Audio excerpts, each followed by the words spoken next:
I was particularly enchanted by something Velikovsky proposed in a work still unpublished at the time.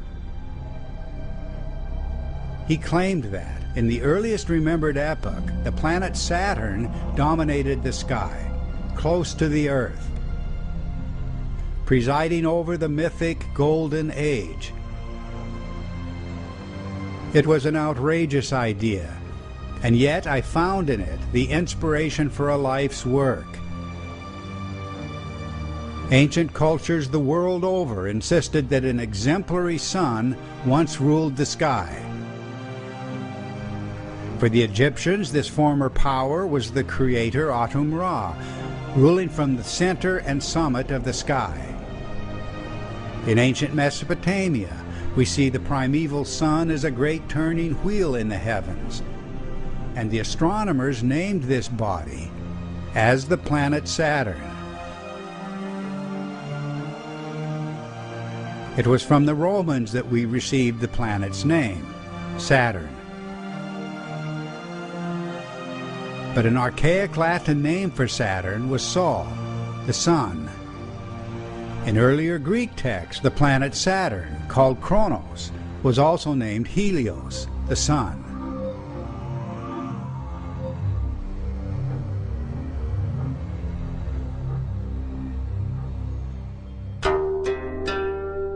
Even the alchemists preserved this preposterous identity. They called Saturn the best sun.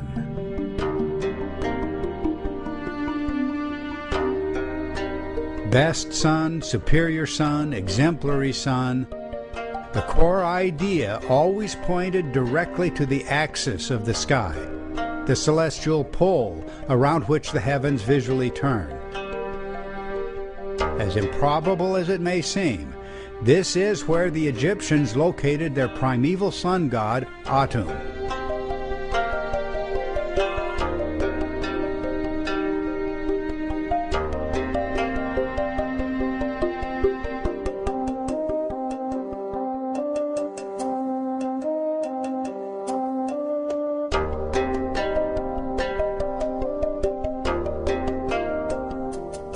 This motionless spot in the heavens is precisely where later astronomical traditions from Greece to Persia and China all claimed that Saturn had ruled the world, a contradiction of every principle we take for granted today.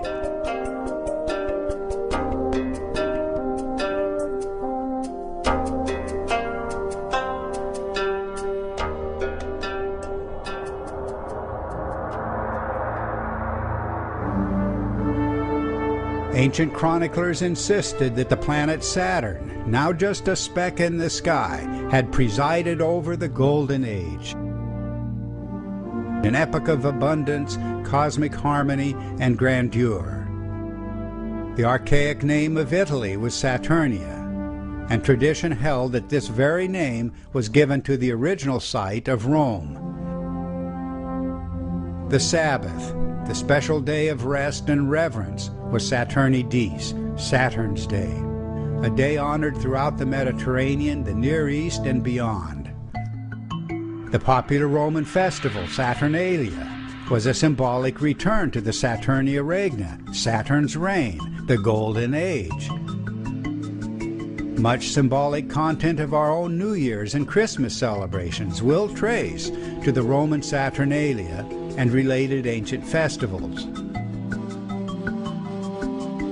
In one form or another, every culture that remembered Saturn's reign regarded the planet god as the father of kings, the father of the nation or the race. Ancient traditions identified the Ugaritic and Hebrew El as Saturn, and it was said that the Israelites once saw themselves as Saturn's children. In the same way, the Greeks invoked Kronos as their first father. And the Romans insisted that they were the true descendants of Saturn, arriving in Italy through the adventures of the legendary ancestor Aeneas.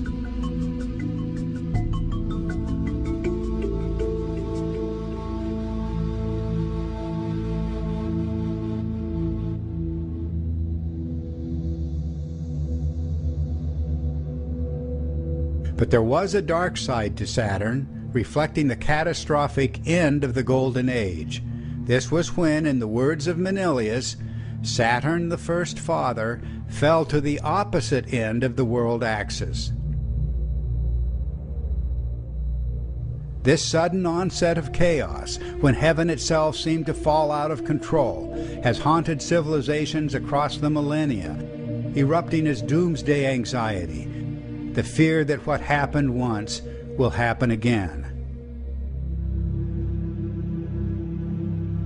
It's almost impossible to believe that ancient people sacrificed their own children, either symbolically or literally, to the planet god Saturn. Saturn was remembered as the devourer of his own children, and as Moloch, demanding sacrifice, and as El, or the Elohim, commanding Abraham to sacrifice his own son, Isaac.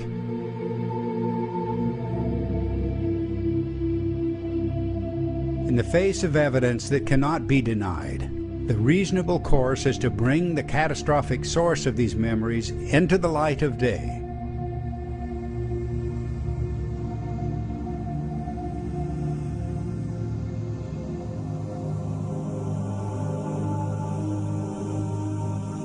My book, The Saturn Myth, published by Doubleday in 1980, began the reconstruction of a spectacular formation formerly seen in the sky, a gathering of planets looming immense above the ancient witnesses.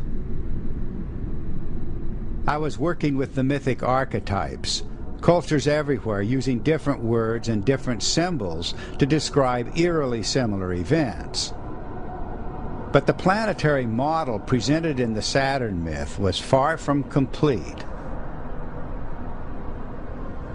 Amongst the greatest of enigmas was the cosmic wheel recorded by every ancient culture. Images of a wheel in the sky carved on stone are older than civilization itself. Many archaeologists see these wheels as an imagined vehicle of the sun rolling across the sky. But in its most common form, the cosmic wheel doesn't go anywhere. Often it rests on a stationary pillar, or atop a stairway, or ladder, or is turned by a rope while resting on an altar or table. And the spokes of the wheel are not functional as such. They are fluid and etheric,